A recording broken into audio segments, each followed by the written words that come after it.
Angela Ahimsa, broadcasting live from Toronto, Ontario, and you are watching Just TV, streaming worldwide on Roku, Meta, NCG Television, and of course, justfm.ca. And today's conversation is a deep one.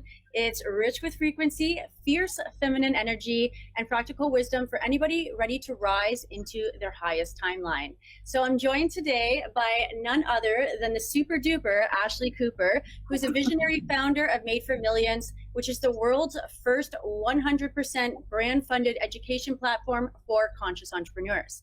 And in this episode of Feed Your Chakras, we're going to be tapping into what it means to build from the root, to rewrite your scarcity codes and scale into 7-figure energy, and not from hustling, but from wholeness and from alignment. So grab your cacao, your journal, and your highest intention, because this one is called Rooted Resilience and Rising into Millions with Ashley Cooper.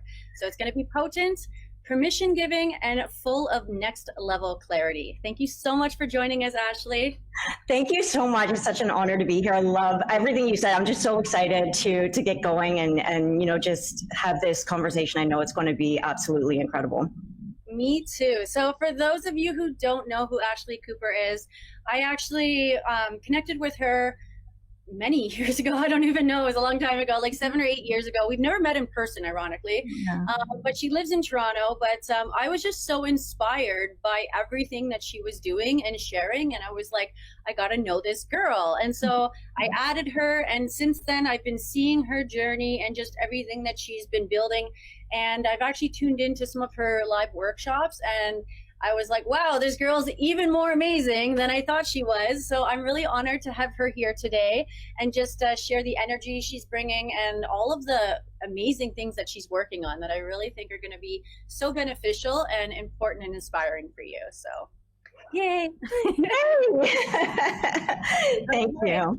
So let's get started. So you've built this globally recognized brand, but this is where you're at right now. Your story didn't start there, obviously. Can you take us back to that moment when you first got back from Sweden and you were in Dollarama and having that moment of despair and your rock bottom moments, just so people can relate?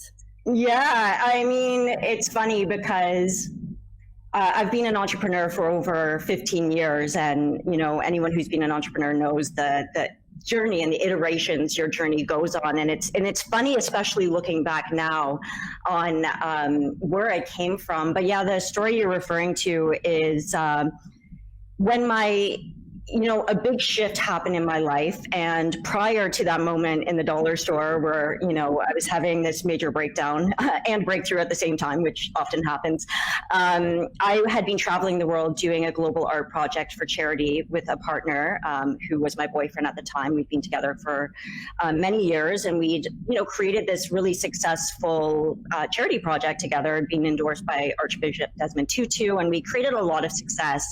Unfortunately, the relationship turned out to not be what I had expected, you know what I mean, over the years. And it turned out to be a really toxic situation, which I had chosen to leave. So when I had left that situation, and I only share this to kind of preface this whole dollar store breakdown, the Dollarama breakdown actually happened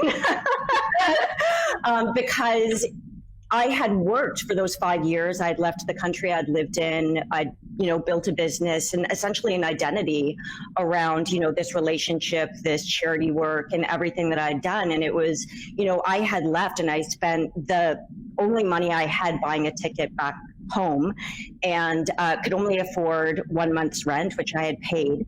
And I had been in Toronto, so this brings us to the Dollarama story, where you make this brave leap, and you're like, you're doing something for yourself, and you're following your heart and your intuition. You say, I know there's something better on the other side. But it was a really big leap of faith, because I had no family, I had family in this area, but I had no friends or my whole life was overseas.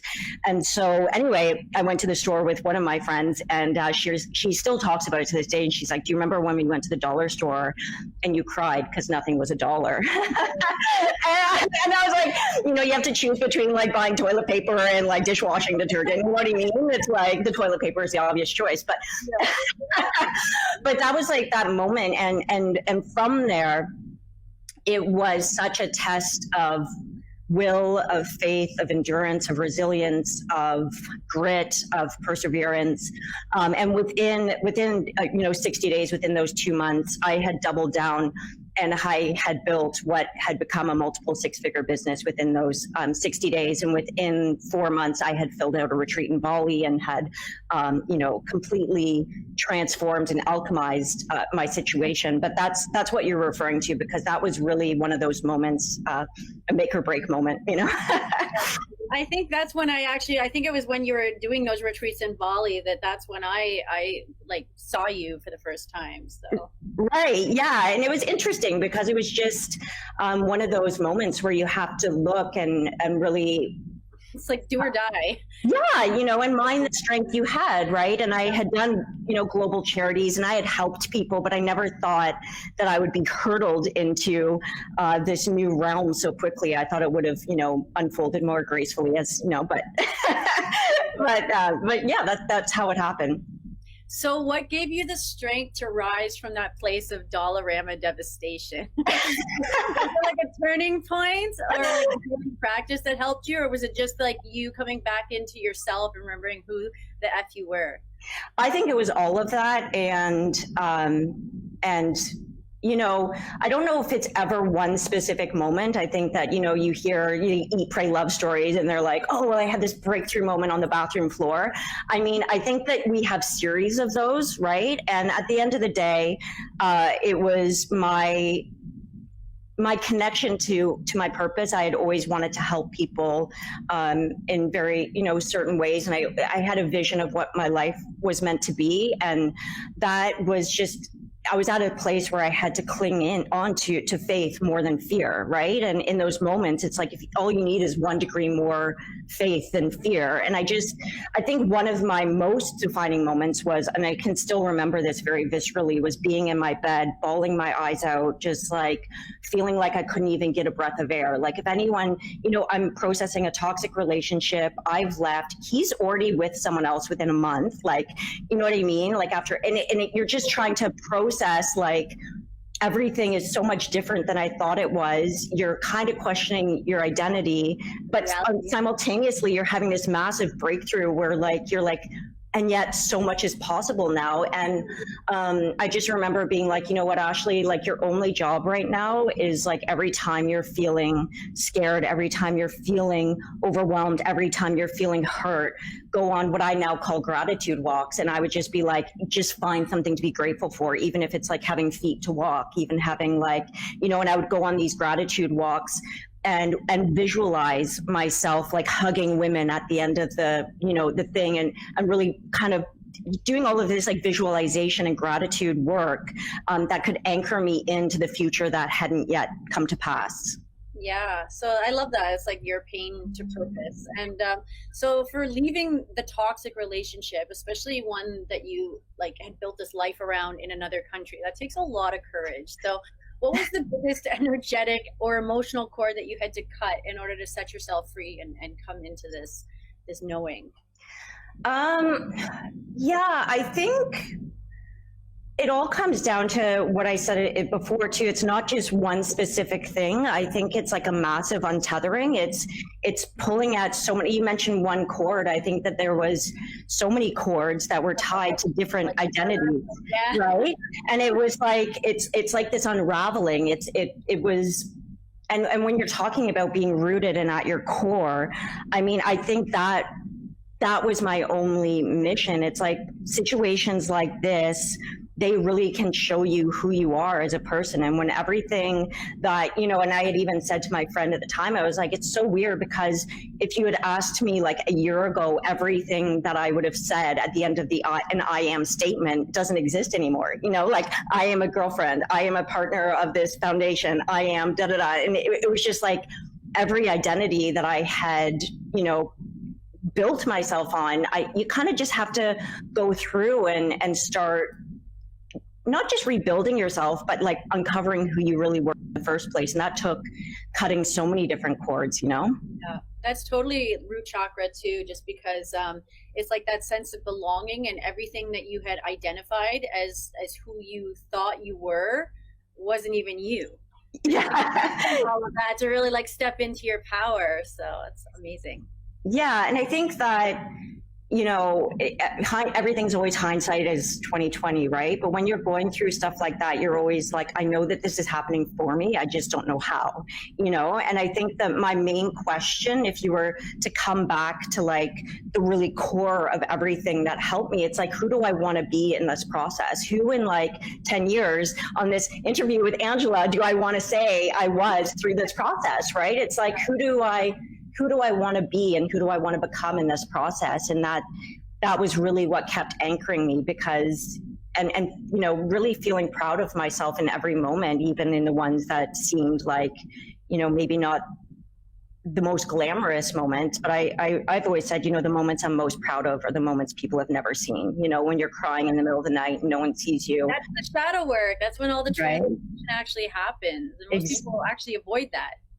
Exactly, right? And I think that me knowing that through that time, because my book before that was called Pain to Power, right? So this wasn't my first iteration. This wasn't my first, I even own paintopower.com, like the domain, right? So this wasn't my first rodeo. I'd gone through things when I was younger. I think you just kind of, sometimes you're like, well, I've done so much healing, nothing will ever happen to me again. I'm invincible, but the universe has ways of more healing,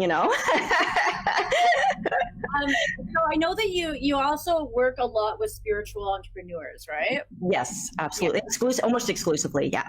That's why I think I was drawn to you. And I do know that like a lot of spiritual entrepreneurs, they struggle with visibility and charging their worth, because they hold on to a lot of like different dogmas and stuff.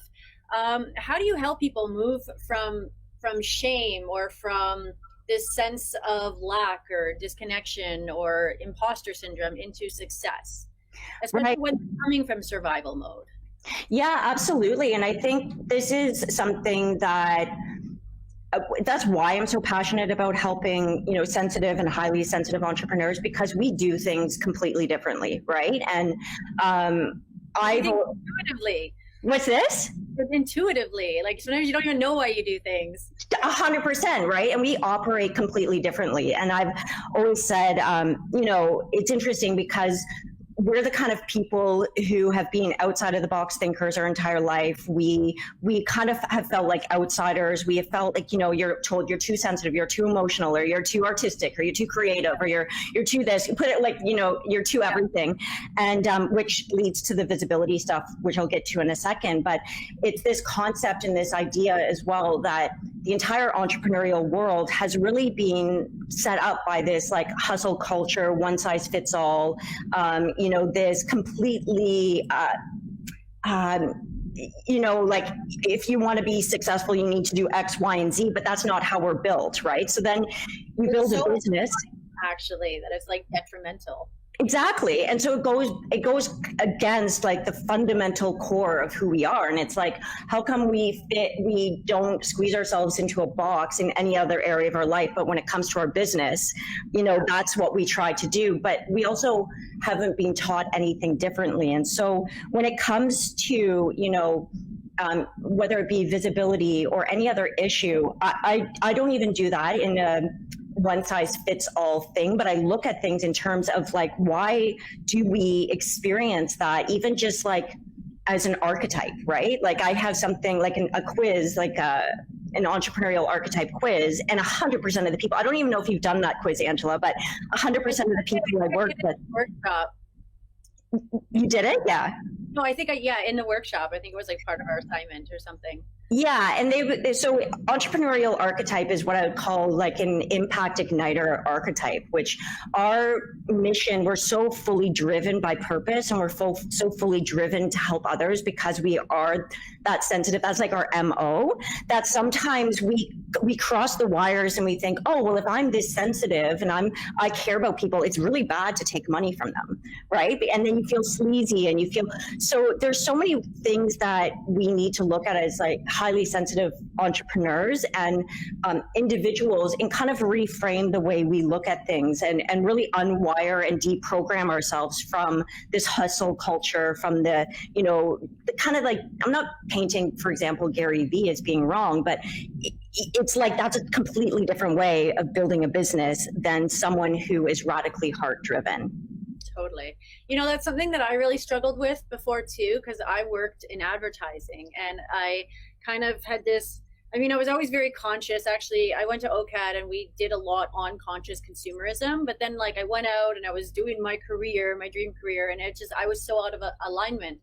And then, I had this kind of like awakening, and I was like, wow, like we're literally creating problems that don't exist to sell people stuff that they don't need.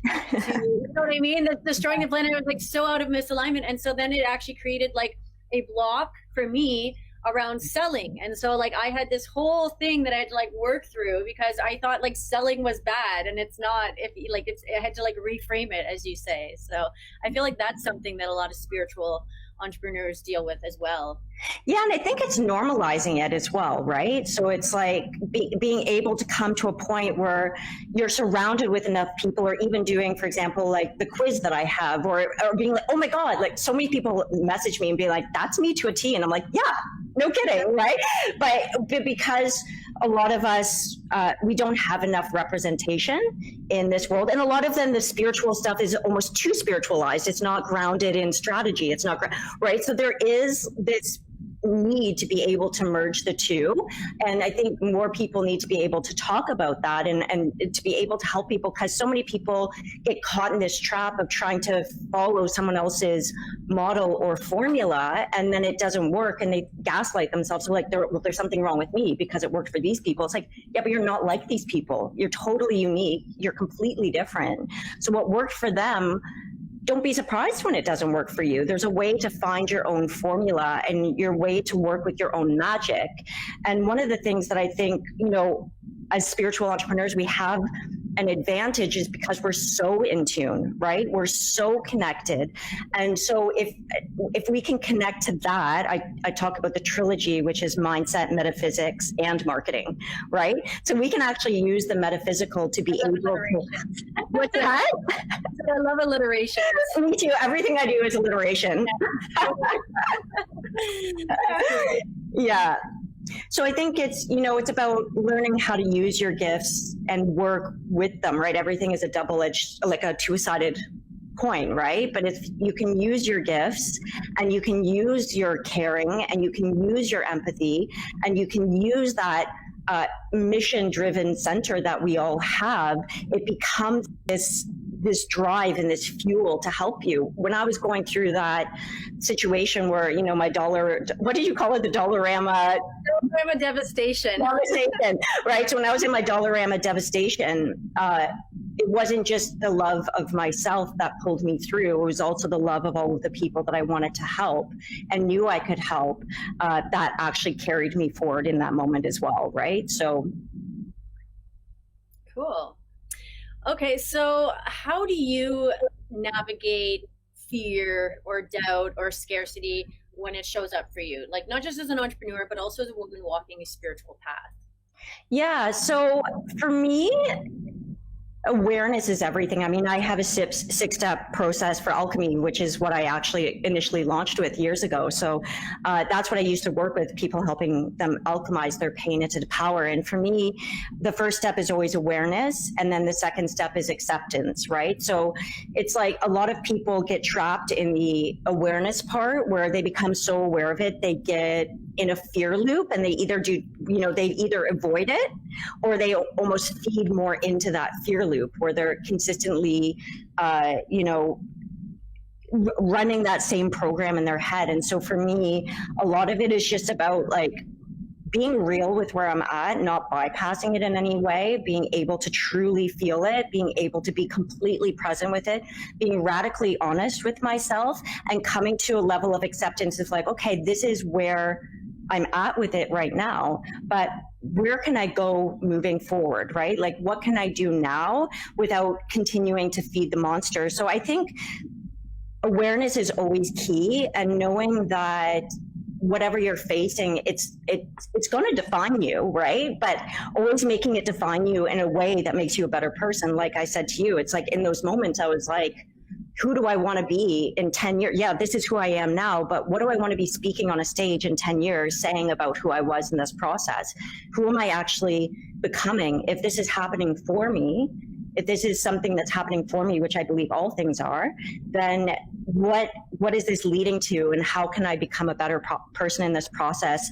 And I think as sensitive people as well, it's really important to remember that we all go into self-blame really, really easily because of our programming. That's like a typical MO. So knowing that's probably your propensity is to be able to go into that self-blame, because we want to take everything on, right? That's kind of our thing. And so not blaming ourselves, just being like, okay, like I'm human, this is where I'm at, I'm scared, X, Y, and Z, who do I want to become in the process? And then start mapping out your steps to that place. Yeah. So awareness, accountability, and action. Those are alliterations for that. Well, that's the steps, actually. Awareness, acceptance, accountability, appreciation, and action. And then alchemy is the last one. Yeah. She's very into strategy and like steps and stuff, if you haven't noticed, which is what I really like about her. So you mentioned that the nervous system needs to feel safe in order to receive wealth, which is totally true. What are some of the shifts or practices that help you expand your capacity to receive, especially when you're building something as visionary as Made for Millions?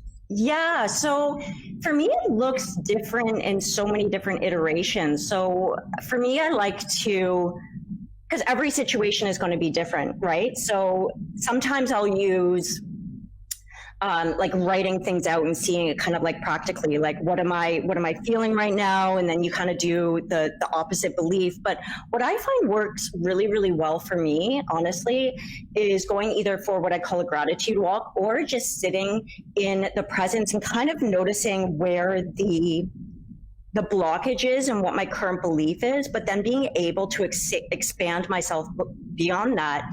And I'm always just picturing all of the people that I'm helping, right? And all of the people waiting there for me to help them or to be a part of this mission. And I think that sometimes we get so caught up in our own drama, and myself like included, I do that a lot, like because we live in our own head and we're like, oh, this is like, and you get caught up, but when you expand beyond that, and you're like, it's so much bigger than me, and me getting caught up by all of my nonsense and all of my crap isn't serving anyone, right? It's sometimes I'm just being self-indulgent and I have every right to be feeling bad in certain circumstances, for sure. You know, if someone looked externally, they'd be like, oh my God. But for me, it's more about going back to what I talked about in, you know, the dollar store debacle. And what is the dollar store? Despair. That's another one. It's the dollar store despair. There's so many destruction. There are so many D words that could be good for this. But yeah, it just, you know, I'm always going back to connecting myself to the bigger why and the bigger mission and the bigger vision, because it's so easy to see the impossibility of a situation when you're in it, right? And it's so easy to be in that fear. But when we can kind of expand ourselves out, I always just feel so good after I'm in a meditation or like a visualization, and I can see all of these people that are a part of the movement. And it brings me back to that, like, okay, like everything that's happening right now, there's something so much bigger than this. And, you know, and it helps me move through whatever thing I'm going through in that moment. Totally. You know, you mentioned the Eat, Pray, Love earlier, and then you mentioned summoning the energies. And that reminded me of an experience that I had when I was actually in Thailand, and I had lost everything, like money belt, all of my money, all of my cards, every single piece of identification. And I was having my like Thailand despair. Like I was in like the south of Thailand. I was supposed to take it to Bangkok, and I had like one little Thai guy, which intuitively I went to his shop to do laundry, and that's when I realized I had no money. But he was helping me, and he was taking me to all these different places. And anyways, we were sitting there, and he was having lunch. I was obviously too upset I couldn't eat. But I drew on that moment from Eat, Pray, Love, where at the beginning she wrote a letter to the universe and summoned all of these energies. And so in that moment, I sat there and I was like, I cannot, this is not happening. Like, I am not going to be stuck in Thailand. Like, nobody knows I'm here. Like, I was just not accepting it. And so I pictured myself going to work the day that I was supposed to come back, and everybody was like signing this thing. They all wanted me back to work. And that's when I got this inspired idea, even though I had no idea what he was saying in Thai. But he kept talking to shirts and like talking about the shirt. And so I asked him. Anyways, he ended up taking me to the first ladies that we went to go ask, and my money belt was there. So it's like I summoned all of that energy, and it like came to me. So it's so important that people actually realize the power of like manifestation through like collective energy and alignment. So yeah, when it's good or good, like not being stuck in Thailand or well, yeah. I mean, it's funny because I traveled, so I'm 45 now, and I traveled for 22 years living out of three suitcases, right? So like before coming here, and I'm about to travel again, but there's so many stories where I was almost homeless, you know, when I was like 24, before like, oh my God, I'm a dinosaur, but, you know, before like, you know, Facebook and all of this stuff, or, you know, I didn't have a cell phone. And I know, it's like off the grid and nobody knows. Right. And it was crazy, but like the craziest, you know, and it goes back even to what I said in the beginning, you know, it's a fear versus faith thing. I would just choose to have like 1 degree more faith. And then in the middle of Australia, I was, you know, almost homeless. And then someone I was went to high school with, who I loaned $500 2 years before, just so happened to be there and like showed up with the money. It was crazy, you know, they're like, oh, you gave me money back in the day and I'll get you a job. And it's just, it's incredible how taken care of we really are, you know? Yeah. I said this in my last interview. It's like your dharma protects your karma. Oh, the good that you do will always come back to you. And it's in these times where it's like, I was traveling too, like nobody knew I had so many near-death experiences, but it brought me into like such a close relationship with the divine, because I realized how protected I was. 100%. And the thing is I think that even goes back to entrepreneurship, right? Like with big risk comes big reward, right? And I think like a lot of people, you know, I had a friend comment, like say something to me the other day. I'm like, yeah, but it's because you're an entrepreneur. Like we're just in this world, you know, or because, you know, okay, are you going to have that situation if you never leave your 9 to 5 like area? If you're probably not, because, you know, you're going to have life happen for sure. But when you're choosing to travel the world and do all of these different things, like, you know, you are kind of thrown into this environment where it's a little bit more drastically obvious, you know what I mean? When like about, you know, how you can bring these things to you, how you are taken care of, how faith can actually pull you forward, because you're put into a more extreme environment. And you have to trust your intuition, because you don't have anything familiar to you. So it's like literally you reading energies. 100%. Yeah, right. 100%. It's, I think, so that's like something to be remembered too. Like, you know, you're in situations, or even I've been in situations where, you know, you're running out of money or this or that, like early in the entrepreneurship. And it's like, you're an entrepreneur. Like that's, no one talks about that, because everyone talks about how glamorous it is, but that's a part of the faith you need going in where you risk everything. Yeah. I mean, that's it, right? The majority of entrepreneurs who are successful fail multiple times, right? And people accept that, but you don't know what that failure looks like until you're in it, you know? So you mentioned gratitude walks twice now. So can you just take us on a gratitude walk? Like visually, like let's just go. So like I want to go. Yeah, it's so funny because I created like a global movement around. I had people in Sweden doing it and whatever for ages. And gratitude walks for me is just more about setting the intention to be grateful. So they kind of evolved for me from being, you know, okay, regardless of what you're going through in your life, it's easy to go on a gratitude walk if you're having a really good day. It's harder significantly if you're having a bad day. And I mean, I don't know about you, but if I'm having a bad day, and I'm an introverted person, a lot of us spiritual people are very introverted, you know, we're empathic, we're sensitive to energies, all of this. So usually we want to recoil, not go out, not talk to anyone. You just want to, like, you know, stay in your little cocoon. So for me, it's more about, okay, like, get out in the world. And with every step I took, I would find a different thing to be grateful for. So I would tie it in with my steps. So it'd be like, you know, oh, I have shoes on my feet. I have, you know, some days you have more, right? Grateful for air. You know?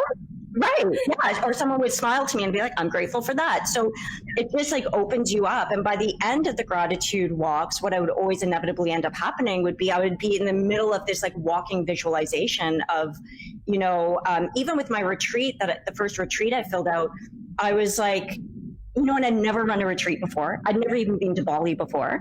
Like, it's crazy, you know, like, and all of a sudden I'm just like walking, and I was picturing myself hugging them goodbye and looking at their eyes. And it's crazy because, you know, 4 months later, the retreat's filled out and I'm hugging them and I'm telling them about this. And I'm like, I felt every single one of you. Like, it was such a visceral experience. So for me, gratitude walking is really about that. It's just like every step you take, finding something else to be grateful for. And it's fun, like, if you wanted to do that, like, find a lot to be grateful for, and then you step into whatever you're creating in your life, you know, in terms of like seeing it or feeling it or whatever that looks like for you. You know, put on some good music and just like rock it out.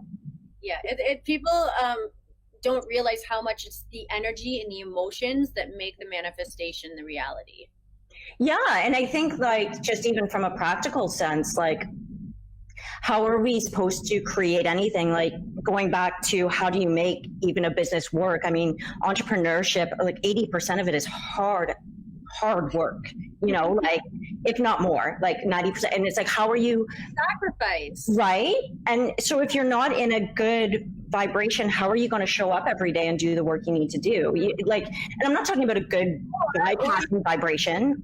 More frustration, if that's where you're coming, like, you're putting all that energy in and you're angry and focused on what's not working, then you're going to get more of that. So the energy behind it is so important. Yeah, and you need to find a reason and a why to keep going and to keep sitting at your computer and keep getting, like, you know what I mean? It has to be bigger than the entrepreneurial emotions that often, you know, could trap us all.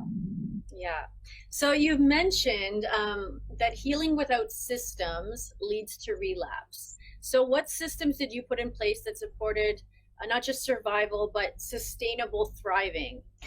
Yeah. So for me, it's always about, you know, when I'm setting my goals, I'm not just setting my goals from like a monetary perspective, right? That's usually actually the last thing, like, even, you know, that I'll even look at, even if like I'm working with a 7-figure entrepreneur and they're coming to me and being like, how do I make more money? The money is actually usually the last thing I'll look at.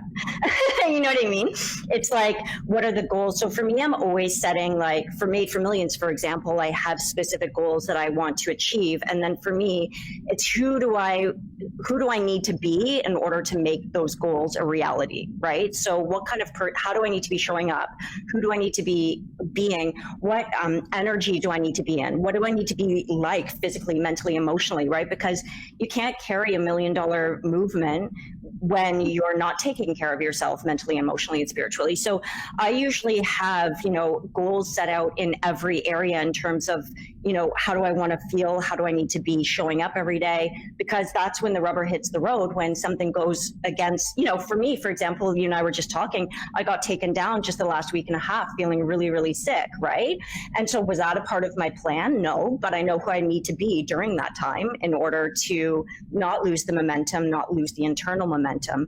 So for me, it's always just, it's really about alignment, like internal alignment, not just emotionally and mentally, but also metaphysically, you know? And then it's like, okay, what are the actions I need to be taking? Because now I know who I need to become in them, because life is going to throw stuff at you, especially when you're doing something big. It's the resistance is incredible. Yeah. Yeah. Okay, so you have a lot of self-awareness and you have a lot of drive and vision and motivation. How do you help your clients identify and rewire deeply held limiting beliefs about money, worth, success that are often invisible to them? Yeah, so for me, it depends, right? So if it's a group program or whatever else, but if we're talking about one-on-one, I have worked with so many people, and with my intuition, like I've been doing this for so long, I can listen to someone talk for you've even seen me do it on calls, Angela. It's just like I can feel things within like 5, I just know. And so you can cut right to the core. And again, then it brings it all back to the awareness, right? So bringing things back with love and being like, hey, I noticed you said this, but you're doing that. You'll notice that with clients all the time. It's interesting. Like they'll say, this is what I want. And I'm like, okay, but what have you been doing? Like, you know what I mean? Like sometimes you see, but we really get caught up in our own mechanisms, and it's hard to see outside of it. That's why having a coach is so powerful, or having someone help you navigate it and see, your blind spots. And I think it's important at every level. I think a lot of people look at, imposter syndrome is a huge thing, especially for sensitive entrepreneurs, like, who might be doing this? What if people were, like you get like kind of self-conscious, and people think that it goes away when you become more successful. No, it just it transforms, but it surely does not go away. In some ways it gets more intense. Yeah. Okay, so you've mentioned Made for Millions a few times, and I'm sure everybody's a little curious or intrigued. So can you tell us a little bit more about Made for Millions and your vision behind helping conscious creators thrive financially? Yeah, so I'm really excited about it. So Made for Millions is the very first ever 100% brand funded elite education for entrepreneurs. So what does that mean? It means that I'm providing, together with brands, education for 1 million entrepreneurs is the goal by 2030. So 100% free education. They'll never have to pay for it. Everyone's like, what's the catch? I'm like, there is no catch. It's 100%. So essentially, I have created an entirely new business model where entrepreneurs who haven't yet reached 7 figures, so this is for anyone who's under 7 figures, that they're able to get high-level elite education 100% for free, and it's all backed by brands. And the reason why I did that is because of my dollar store debacle and all of these different things, right? That I've been through it so many times, not just with myself, but with clients. And,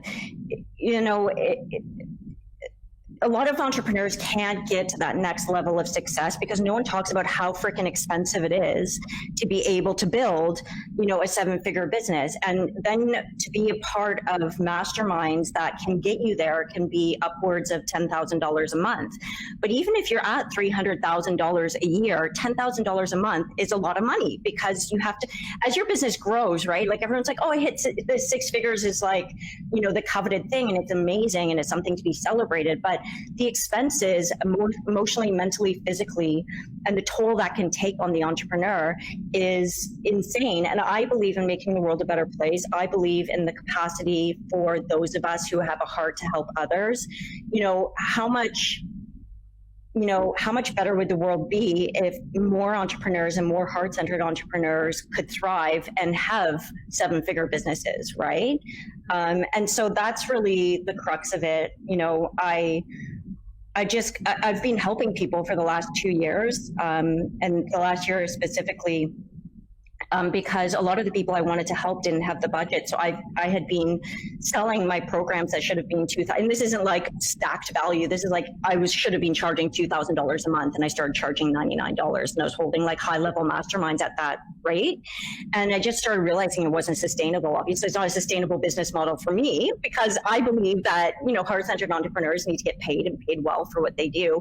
So I kind of took a step back, because what most people do at a specific level is they wash their hands and they say, okay, those people can't afford me, so I'm not going to work with them, right? But that's not who I want to be, and that's not who I am. So yeah, I created an entirely new business model that can help support entrepreneurs. I already have 10,000 people in. I only launched a couple of weeks ago, and the mastermind filled out. We have a 400-person wait list for the mastermind, and so I'm just amazed. It's cool to step into this vision that I've been having and holding for 6 months, and have launched it and have so many people joining. It's just really humbling and incredible and amazing. I'm so proud of you, and I'm so excited for you because I know it's happening. Thank you. What would you say to someone listening right now who feels like they're too broke or too broken or stuck or not good enough or whatever narrative they have that's blocking them from pursuing their dreams? Yeah, I think we're only as we're the summary of the stories we tell ourselves about ourselves, right? So I would encourage anyone feeling like that to put aside that story for a second, because that could easily be a story of triumph, right? That could easily be a story that inspires other people.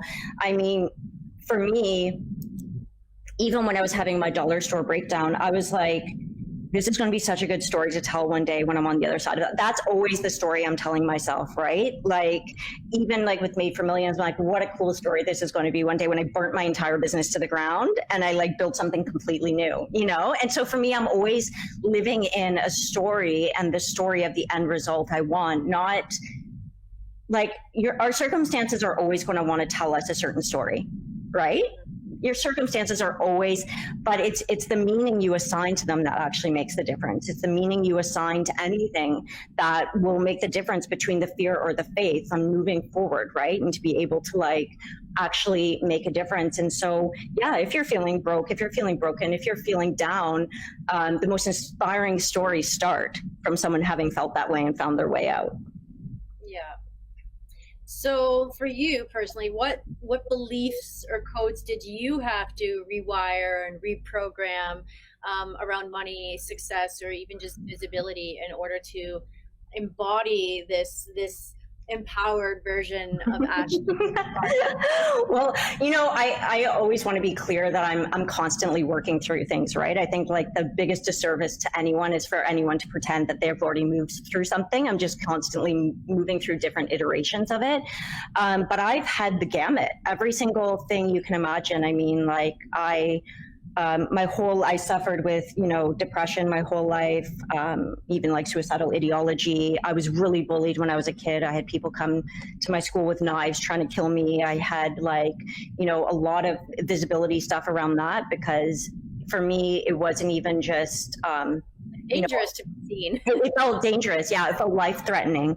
And so I've worked through even that one specifically for many years. And even with the next levels of visibility, like with Made for Millions, and I have people reaching out and I've been getting asked to be on podcasts, I'm having like another like surgence of that in my body. But the difference now is that it maybe lasts like 15 minutes. I'm like, oh, I know that. Hey, old friend, like you're here again. And like, oh, okay, I see you. And it's not as much of a big deal. But even with money, I've been the typical martyr. Like, you know, even when I was doing my charity, I was practically homeless, buying pizzas for kids, and I couldn't afford dinner myself. And so those were hard lessons for me to have to learn, because you can't serve others if you're starving yourself, you know, in many different ways. So that was also something I had to look at and really reframe, like, just because like prioritizing yourself is an act of self-love. It's an act of self-love, and you can't run on empty. And I think, you know, we have a lot of misrepresentation of what wealth does based on how it's being misused in our world, right? But you could look at how much good wealth could do if it's in the right hands. And that's really a part of what I want to rewire and reprogram, you know, in the world is, you know, having like massive amounts of wealth for those of us who can actually change the world, you know, like I think that now is the time. And I really hope that Made for Millions is going to be, you know, a big part, or, you know, of being able to reframe that narrative and destigmatize a lot of this like whole wealth thing in entrepreneurship. Because, you know, as I said, I know entrepreneurs who are like multiple six figures, clients who've been seven figures, and they still struggle, you know, sometimes financially. And so, I think, yeah, I mean, I've pretty much you name a bad belief, I've probably had it and worked through. You know, some of them haven't come back, but there's ones that are deeply ingrained, like the bullying when I was a kid, that still comes back sometimes, for sure. Yeah. Okay, so you're talking about seven-figure energy, and for people that like can't even imagine that because they're so like on the opposite end of the spectrum right now, just let's help them like embody that, because embodying it is everything. So what does seven-figure energy feel like for you, and how is that different than the 7-figure hustle? Yeah, so I think, okay, well, number one, I think like it's very like common misconception that once you reach 7 figures, you're all of a sudden like super happy and you're like right? So you're never going to be satisfied with right. Yeah. So I think like, you know, the more money you have, you just become more of who you are. Right. And that's why it's important. So, but for me, what's consistent for anyone who's lived without money and then, you know, and then had it or being, you know, worked through these things is it's really about a calm nervous system. Right. So it's like, it's having that security and that stability and kind of a calm, rooted, grounded energy of being like, right? There's a certain amount that you get to where you're like, okay, I don't need to worry about affording toilet paper, or right? Because that's a totally different level of survival. That's a completely different level. But once you have your needs met, imagine that, right? Because if you could just feel like all of your needs are met, how would you feel in your body, right? Like not all of us would be running around screaming like we won the lottery. We would just feel calm and grounded and like, would you feel elated? And yeah, for sure, especially when it first hits your bank. But really for me, what it's about is having that calm nervous system, which is also why I wanted to provide that with Made for Millions. Because I'm like, what if all of these people who don't have to choose between hiring a mentor or like, you know, joining a program and, you know, paying for rent or whatever. Imagine like all of those calm nervous systems, how everyone could serve in a bigger capacity. And so, yeah, I mean, 7-figure energy, depending on the person, I think it looks different, but I think it always looks like a calm nervous system as long as like it's not exceeding your expenses, right? Yeah, totally. Well, you can't be in two different frequencies at the same time. So it's like you're either in survival or you're in like abundance. And abundance doesn't necessarily mean like you have too much. It means that you have enough that everything is met and satisfied. 100%. Yeah, and then there's that level of confidence that comes from that, right? So there's the confidence, and the way you hold yourself is different, and maybe the foods you put in your body is different. You know what I mean? Your priorities start to shift a little bit. But I think like as much as like anyone could come from as much of like a grounded, like settled nervous system space, regardless of where they're at, it's all about calming your nervous system, right? And getting your nervous system regulated. Because if it's not regulated, the amount of stress that you will be coursing through your body will make it really hard to be able to sustain what it needs to be in order to continue thriving, right? And that is like very root chakra too, because it's that sense of safety. Like it's safe for you to receive. It's safe to spend money. Yeah. If you don't feel like it's safe, then you're at that dis-ease, that disharmony and dysregulated nervous system. Yeah, right. Okay. Anyways, we're at the end of our session today. So that was such a powerful activation, Ashley. Thank you so much. Thank you. For reminding all of us that stepping into abundance isn't about doing more. It's about anchoring into like who you truly are. And so is there anything before we end off that you'd like to share? Oh my gosh, I just fully and thoroughly enjoyed this conversation. You're just incredible and amazing, and you just completely radiate, and you're doing such incredible work in this world. So I really honor you. And if anyone wants to join Made for Millions 100% free, they can just go to madeformillions.co and apply for free. That's it. And the replay will put all the contact information for her. So if this episode did stir something in your soul, let it land, let it integrate, and you can connect with Ashley on Facebook as, what is it on Facebook? Ashley Cooper? It's with Ashley Cooper on Facebook, yeah. Okay. And Super Duper Ashley Cooper on Instagram. And be sure to subscribe and share this with a soul sister or soulful entrepreneur. And this is Angela Ahimsa. Thank you so much for tuning in on jessfm.ca. And until the next time, keep rising, keep rooting, and keep feeding your chakras. Thank you so much. Namaste.